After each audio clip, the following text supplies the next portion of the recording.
And we're back in the studio with 3 happy commentators that were all correct in that prediction. Yeah, that went basically as a lot of people expected, I think. Yep. Not that Gerodian are a bad team by any means. The setup they brought is a setup that could have done well against a lot of things, especially if the other team had come in at 0. The Gerodian team is actually a really good example of why you usually don't want to come in at 0. Yeah. Because you could just suddenly have Vigilance and Demoses and Astartes on your face. But it was well played by Turn Left. I think those guys, as soon as they saw what was on the field, they would have known that it was their match to lose. Like, they would have had to have screwed up to lose that match. Yeah, and actually, this is another case. I was harping on this a little bit yesterday, and I think this is sort of more evidence for it, that in this format, I think it's pretty difficult to make this kind of setup work. We're always kind of excited about the possibility that these, just jump on you and kind of not worry about logistics, not worry about a lot of utility, and just bring a lot of damage setups will work. But with only, in this case, really only 6 ships, the Condors are kind of just token tackle, basically, and they actually didn't even use every one of their slots. So it's really, or 5, sorry, it's really only 5 ships, and it's not enough damage to actually, like, even if it's just trying to break a Slipner under the reps from the Scimitar, you're going to have a really hard time with only these 5 ships. Yeah. And I think that's going to continue to be the case. So, yeah, I'm going to kind of remain skeptical of these blaster setups until... They're really fun if they come up against another blaster setup, and it's just carnage everywhere. But they tend to kind of crumble under any real pressure. I think what's interesting is the trade-off here. Like with this team, their setup is actually very similar to like the setups from the last match, the Agmar Money Team match, which those all had Logies. Yeah, exactly. But that's what I'm saying. You can basically swap out one Demos for Logi and have a much longer term setup that's a lot more dynamic. And instead, you're just taking another 500 DPS or something, which really doesn't earn you all that much in most situations. So yeah, and not using up all of your members is also generally a pretty big mistake. In this case, they probably could have swapped out a Vigilant for like the Vigilance and dropped them down to say Vexers. Right. It would have worked really well. Or, well, at least would have worked a little bit better. Yeah. I definitely think this is probably a stronger blaster team than the Talos version that we saw yesterday. Yeah. But, still not really the end game of blaster This teams. team at least has a chance to close to their targets before they die. I mean, the Taloses just evaporate, so you hardly get any time. But... Yep, but we'll see how they're now dropped down to the losers bracket. They'll still be around next weekend, and we'll get to see what they bring out next. Yep. So let's just go to the bans for the next match and kind of discuss that a little bit. The next match coming up is a pretty big match. Some nice teams there. Rampage versus the Reputation Cartel. Rampage has banned Sleipnir and Oniros, and the Reputation Cartel has banned the Ishtar and Dominix. So Rep Cartel saying no to drones, and Rampage saying no to... So I actually really like the Sleipnir and Oniros ban. It's not really specifically targeted against one setup, but it's pretty... it hits a lot of setups. Those two ships probably hit as many setups as almost any other two-ship bans. Like if you'd banned... the Sleipnir and the Scimitar, that's a bit redundant because often if the Sleipnir is banned, then you're not going to bring your Scimitars, and the Scimitar is banned, you're not going to bring your Sleipnirs.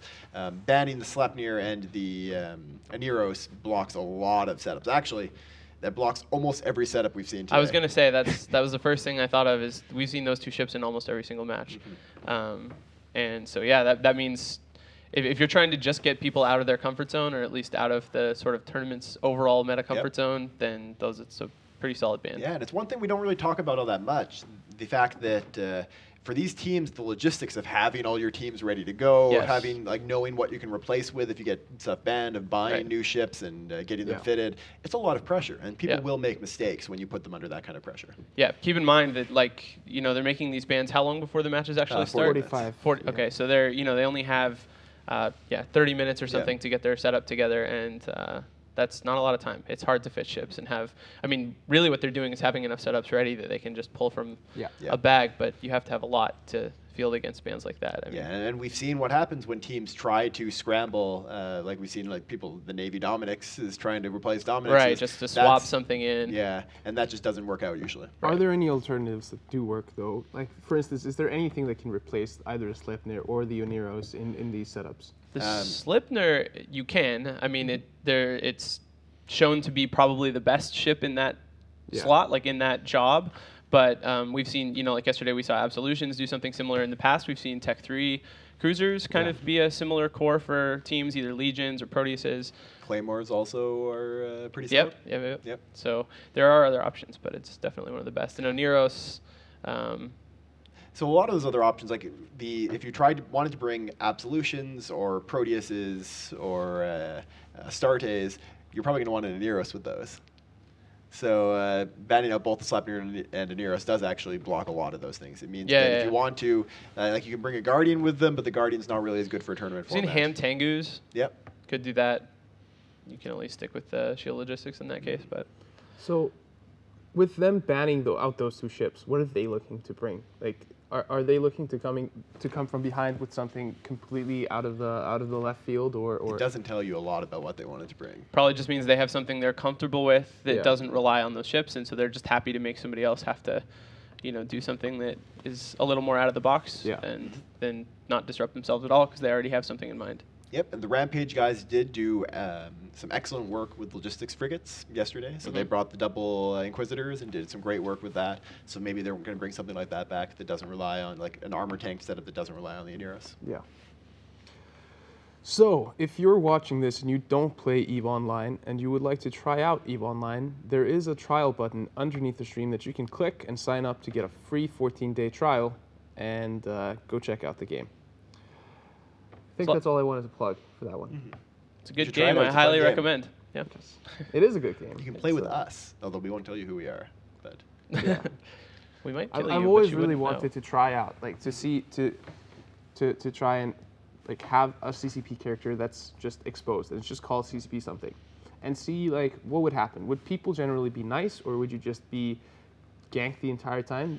Would you be stalked in every station everywhere that you went, or would people just generally let you play get a lot of both. You'd have a lot of interaction, I think. Like you'd have a lot of people that are trying to attack you, trying to gank you, a lot of people that are trying to help you, and it would just end up, it would be an interesting kind of content generator. We get that when we go on the dev roam. So occasionally we'll take our dev characters out and go roaming and let people come and attack us. And it's a great source of conflict because a lot of people crowd into those areas. I remember for our 10th anniversary, I took out a ship that I called the Party Goo. It was a Tengu with nothing but festival launchers shooting fireworks. So I couldn't actually hurt anybody. I was just running through 0-0 space shooting fireworks at people. And I ran into Providence and it confused them greatly because they couldn't figure out if they were allowed to shoot me with their not red, don't shoot. Or not. So, and in terms of content generation, I mean, I've done a couple really small dev rooms, like only a couple of us or 3 of us, and I think there was one about a year ago where I was getting chased by tons of people through, some nullsec region, and I think it was actually Tinkerhell's group set up like a hot drop to kill the people that were chasing me, so that you have, I think, people that are always doing both, trying to defend and also trying to get kill deals for you. Trailing you throughout the EVE universe would just be a ball of death. Yes. Probably. People fighting to either kill you or keep you alive. I think if we had it as a permanent thing, eventually people would probably tone it down a little bit, but it's nice right now. We do it every once in a while, and it definitely is a ball of death that follows us around, which is great. So before we go, similar to CCP Dolan in real life. Yes. So before we go and go into the next match, let's take a look at the schedule so we can see kind of what's ahead for today. As you can see there, the winners are not grayed out. We've had the Encouraging Shiny Network win the first match. We heard taking down the defending champions, the Cena Thomas team. Dyslexitus, Weeby May taking out about as good as a German ski lesson. Kolba's inside, defeating Agmar Money Team, repeat of how the semifinals for Alliance Tournament 10 went, and lastly, the last match we saw was Thingy annihilating Gerodian. Yes. Yep. So and we've got a couple of really good matches coming up. I mean, Rampage Reputation Cartel. For anyone not familiar with the team, Rampage is made up of members of the Volta Corp, who were a lot of the core members of the Verge of Collapse teams in previous Alliance tournaments. Yeah. So this is the team, the group of people that won the 10th Alliance tournament and did really well in the 11th as well. And Reputation Cartel, a really experienced group of tournament veterans formed from the Fail Heap Challenge forums. They play a lot of tournaments, including the NEO and the Alliance tournament and the Syndicate Competitive League as well. So I'm also looking forward to No Boundaries versus Team Footwork at 1840. Team that's Footwork. That's going to be a knockout match too. Yeah, that's going to be a knockout match. We're going to lose one of 2 kind of good tournament teams. Although No Boundaries, which is a Road Capel team, has suffered some. Actually, it's more Groon, the Greater Groon guys, Clockwork Pineapple. But yeah, it's led by one of the Rote guys, one of the Stimulus guys, and it's kind of a combination of them. So it's sort of a syndicate group team. Okay. There's a couple other good matches coming in the second half of the day as well. The 8-cast match, of course, should be pretty interesting. They probably gave us one of the best matches we've had in a really long time yesterday. Will we go to another tiebreaker? That is the question. Will that dude be allowed to overheat? Or will they put him into damnation with all passive modules? And then, of course, close to the end of the day, Team Cube. Yes.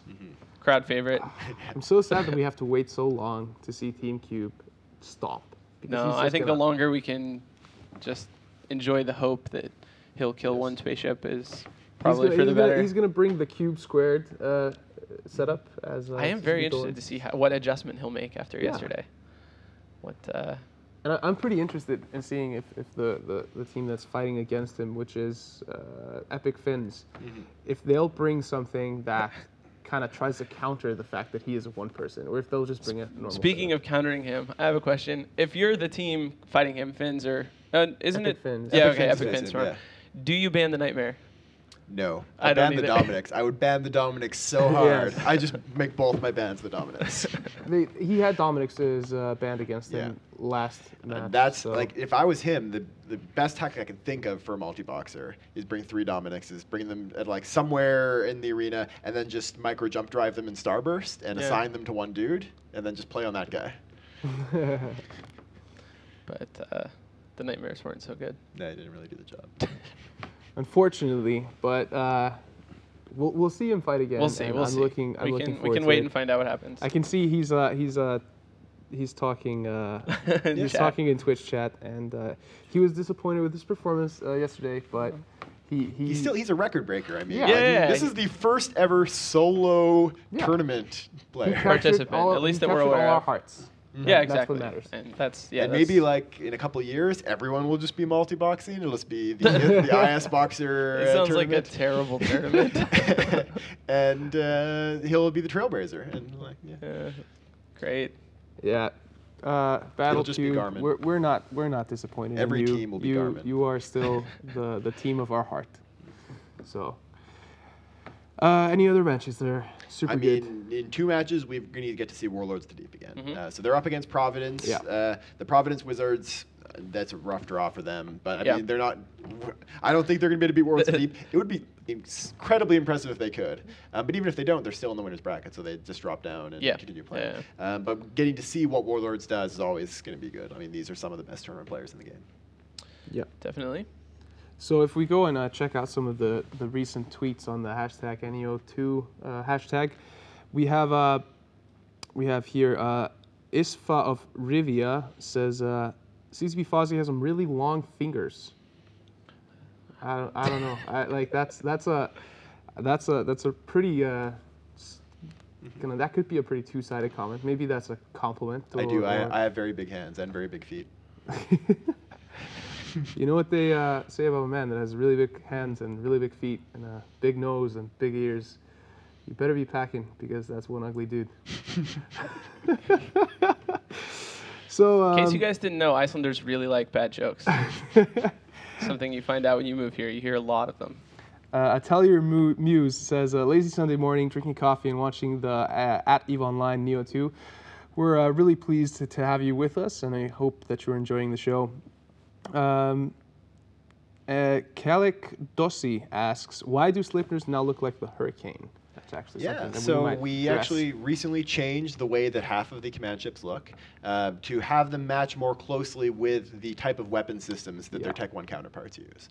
So we adjusted all of the command ships so that they're all capable of combat. And that meant that each race now has 2 command ships that use different weapon systems that they can choose between.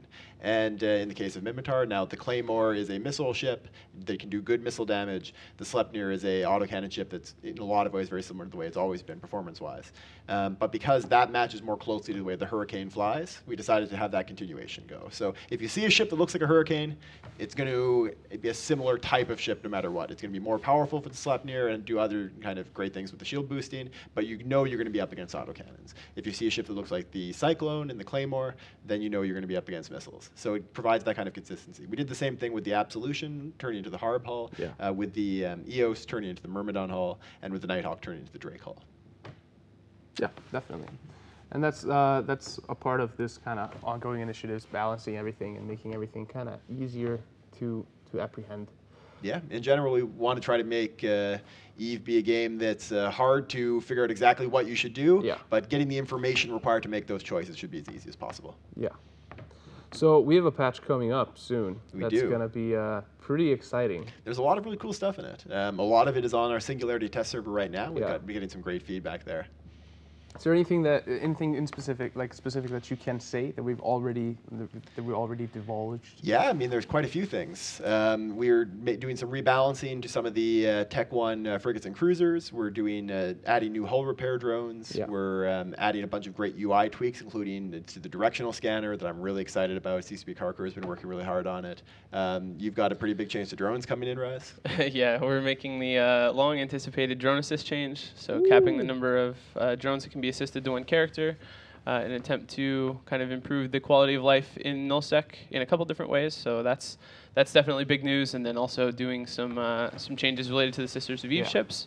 We're gonna, huh? I said, ooh, those are cool. I like those. One of the things we're kind of, I mean, of course, we're continuing to look at them and make iterations here and there. One of the things that's definitely come up is that the Nestor is very expensive. So we were talking about kind of what we could do about that, and decided to put in some new drops that come from named, that is sentient rogue drone NPCs. Yeah. And so they'll drop some new Nexus chips. You can trade those in at the Sisters agents to get BPCs for any of the Sisters of Eve ships, depending on which Nexus chip drops. So that's both a nice boost to those drone NPCs, which right now have a kind of weaker loot table compared to a lot of the other NPCs in the game. Yeah. And it also should serve to both kind of make the sister ships a little more accessible. There'll be a few more of them around that you won't have to pay LP for, which is nice because they'll get cheaper. And it's also nice because it parallels the way the other pirate factions work, since you can find BPCs for those as well. So when is this patch going out? We haven't officially announced it yet, so I'm going to leave that to the people that are doing that announcement. It's coming up pretty soon, though. It's going to be during the course of this tournament. Yes. So which pretty much tells you guys better be on your toes and look out for that patch. And yeah, we definitely hope you enjoy it. So yeah, I think people will. There's actually still a couple things we haven't revealed yet about it that'll be coming out in dev blogs this week. So, and they are some of the things that I'm really excited about. So people should keep an eye on the dev blog page. We're gonna have dev blogs almost every day this upcoming week, I think. Yeah, there'll probably be a lot. There's a lot of things changing.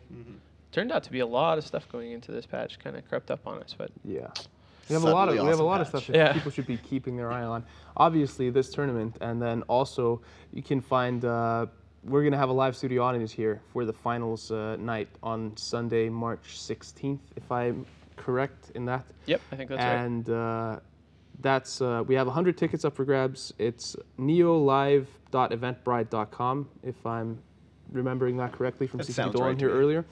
And you can go there and pick up your free ticket, and even if you're not an Icelandic resident, we'll still happily let you into the building if you have one of those tickets. So by all means, fly over, come meet us, and join us in the New Eden Open celebrations for the final weekend. There is a bit of a delay for the next match, so we're going to keep talking a little bit. What should we talk about, guys? We can talk a little bit about some of the changes to the rules from some of the previous tournaments. Good idea. I mean, this year in the New Eden Open, some of the big changes we've made from the like the previous Alliance tournament, our last official tournament, we've made new rules around Marauders that I mentioned earlier before. Marauders have been buffed a lot from some of our rebalancing. They now have the ability to go into what's called Bastion mode. In Bastion mode, they can't move, but they gain immunity to electronic warfare, and they get a huge tank. And they get to project their damage a lot better. They get to hit other targets a lot better. And that means that they're just insanely good for a tournament environment. So we've increased their point cost a lot, limited you to 1 per team, and if you lose them, you can't use them again. Like you cannot, if you lose a Marauder, you cannot bring a Marauder for the rest of the tournament. We've already had a couple of teams We've had 2 teams already lose their Marauders, yeah. And I mean, maybe they'll make it all the way to like late in the losers bracket. when suddenly people have kind of more refined these Marauder techniques, and suddenly their lack of Marauder will come back to bite them in the ass. I think having the option of pulling out a Marauder is going to be very valuable. Even if you don't bring it, the other team has to at least plan around it then. So losing it is definitely a pretty big blow. And we can see that at least some teams are still nervous about coming up against them. I mean, we've seen some good performances by them already, even though some have lost. And we've seen consistently people banning them even when they don't show up in matches. So it's definitely something that's on people's minds. And if you lose it... of a Marauder. If you're up against no boundaries, you don't have to bother banning a Marauder now. Speaking of that, by the way, I wasn't here during the match, but what did you think of the choice WeHurt made for what to bring with the Marauder? That was the Cerberus and 2 Caracals, I believe? I think it worked really well. I was actually kind of surprised at how well it worked. Yeah, the idea kind of just being that they can kind of fend for themselves, fly around the arena. They were a rapid light missile launcher, and they would just kite and deal a whole bunch of damage. And basically, their goal was to survive as long as possible. Yeah. And they did a great job of it. It's interesting because in the past, we've seen people try to get survival out of that second wing by using logistics or some other means to support whatever ships are left, but they just fend for themselves, which is pretty cool. And use mobility and good flying. I mean, that Cerberus survived a really long time. Yeah, there was some awesome piloting. But we are ready with this match. Great. All right. So let's see how that goes after we get the predictions. CSP Fozzie. I'm going to go with Rampage here. I think the Volta guys are extremely good at tournaments. They're going to take this match. Yep, me too. Again, all three of us agree. I'm going to go with Rampage as well. Let's see if we're all correct once more.